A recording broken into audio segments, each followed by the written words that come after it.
सुबह सुबह खुलकर शौच न होना अस्वस्थता की निशानी। अधिकांश लोग ऐसे आते हैं, बच्चों से लेकर के बूढ़े लोगों तक, जो पेट की समस्या से जूझ रहे हैं। सुबह ही नहीं, शाम को नहीं, एक एक दिन नहीं, दो दो तीन तीन दिन, और ऐसे ऐसे लोग हैं कि एक एक हफ्ते तक क्लियर मोशन नहीं होता। जब लैक्टेटिव लेते हैं, कोई ऐसा सिरप लेते हैं, या कोई बहुत ज़्यादा रेचक विरेचक कोई चूर्ण या दवाएं लेते हैं, तब जाकर उनको कहीं मोशन होता है। खाते हैं, थोड़ा बहुत खाते रहते हैं, चलते रहते हैं। आंतें इतनी भारी हैं, उसमें मल पता नहीं कितने कितनी खुराकों का पड़ा रहता है। मेरी एक पुस्तक आई थी, कब्ज का सफल उपचार, उसके 2 एडिशन बिक चुके, तीसरा एडिशन आने को है। उसमें मैंने दिया था कि वर्तमान समय में लगभग हर व्यक्ति 2 किलो से लेकर के 5 किलो तक मल लिए लिए अपनी आंतों में घूम रहा है। एक प्रकार से चलते फिरते मलकुंड। तो मलकुंड क्या है? आंत, पेट साफ, रोग साफ। सुबह उठते ही पेट ही साफ नहीं हो रहा है, तो पेट साफ की चिंता करने से पहले सुबह पेट साफ हो, अब इसकी चिंता रहती है। उनको टॉयलेट फोबिया हो जाता है, शौचालय में जाने से भय लगने लगता है। इसके कॉन्स्टिपेशन हो गया, क्रॉनिक कॉन्स्टिपेशन, क्रूर कोष्ठी हो गए। इसके बाद में क्या होता है? कहीं पाइल्स है, कहीं फिशर है, ऐसी समस्याएं होती, ब्लीडिंग हो रही है। कारण यही है, पेट ठीक तरीके से साफ नहीं हो रहा है। शौचालय में बहुत समय तक बैठते रहते हैं, कूदते रहते हैं, ज़्यादा ताकत लगाते हैं, तो ये समस्या और ज़्यादा बढ़ती चली जाती है। मैंने 20 बार कहा है कि भोजन पर विचार भोजनालय में कीजिए, शौचालय में नहीं। शौचालय में जब जाते हैं तो कहते हैं कि क्या करें। शौचालय में जाकर के व्यक्ति सोचता है क्या खाएं क्या न खाएं, ऐसी गड़बड़ी में होता है कि पेट साफ हो, लेकिन जब खाने के लिए बैठता है तब भूल जाता है। एक भोजनालय में ही विचार किया होता कि हमारा कितना फाइबर चाहिए, कितना हमें कार्बोज चाहिए, कितनी प्रोटीन चाहिए, दालें चाहिए, सब्जी चाहिए, हमारे क्या अनुकूल है, हमारे लिए कौन सी पथ्य है, तो मलक्रिया ठीक हो जाती। मलक्रिया ठीक इसलिए नहीं हो रही है।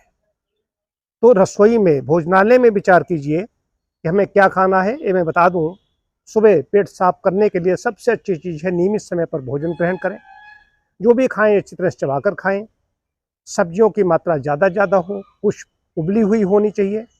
उबली मतलब उसमें हल्दी, जीरा ऐसे डाला जा सकता है, थोड़ी चिकनाई डाल सकते हो, सरसों का तेल, तिल का तेल, और कुछ हरी सब्जियां, खीरा, ककड़ी, इस तरह का सलाद भोजन में शामिल करें। कुछ फल भी ऐसे होने चाहिए, तो सुबह नाश्ते में फल ले सकते हैं, दोपहर में या नट्स भी भीगे हुए ले सकते हैं। सूखे फल होते हैं, ड्राई फ्रूट्स होते हैं, किशमिश, मुनक्का, अंजीर आदि, इनको भी लिया जा सकता है। अब कोई डायबिटीज़ है, वो कहे कि अब इसमें तो बड़े बड़े मुंडे मतलब भिन्न 20 तरह के लोग सवाल उठ कहते हैं कि वो तो अंजीर बताया, हम तो डायबिटीज, और डायबिटीज़ के लिए नहीं, डायबिटीज़ है तो डायबिटिक डाइट लागू होगी। यहाँ पर बात कॉन्स्टिपेशन की हो रही है। अब उसको कौन सी समस्याएं हैं उससे हमें कोई मतलब नहीं है, कॉन्स्टिपेशन की बात कर रहा हूँ। कॉन्स्टिपेशन उसका न रहे, उसके मलक्रिया सुबह एक बार हो जाए। हालांकि नियम है, जय बार खाना तई बार जाना, जितने बार खाएं उतने बार शौच के लिए जाना चाहिए, लेकिन सुबह तो एक बार मलक्रिया ठीक हो जाए।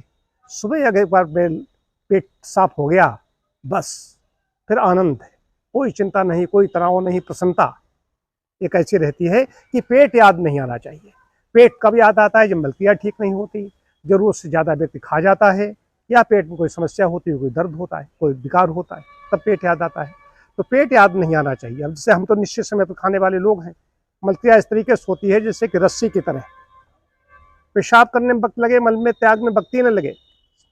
ये है क्लियर मल का निकलना, खुलकर शौच होना, और व्यायाम भी करना होगा। आंतों की गति जब स्लो हो जाती है, तब भी मलक्रिया बाहर ठीक तरीके से नहीं होती। हमारे पास अभी एक सज्जन, उनकी करीब 78 वर्ष की अवस्था है, लेक्चरर थे यहाँ पर इंग्लिश के। तो क्यों ऐसा हो रहा है? बाकी तो ज्ञान बहुत है, लेकिन इसके बारे में कोई जानकारी नहीं है। तो क्या खाएं, कितना खाएं, कब खाएं, कैसे खाएं, यही बड़ा विषय है। कैसे पकाएं, ये बड़ा विषय है, इसे वीडियो में नहीं बताया जा सकता। तो समझदारों के लिए मैं सूत्र में बात करता हूँ। सूत्र में ज़्यादा लंबा पूरा दर्शन बताएं, समझाएं, भैया मान लो, इतना नहीं। सूत्र में बताया, जिसको समझना हो समझे, न समझना हो हवा खाए।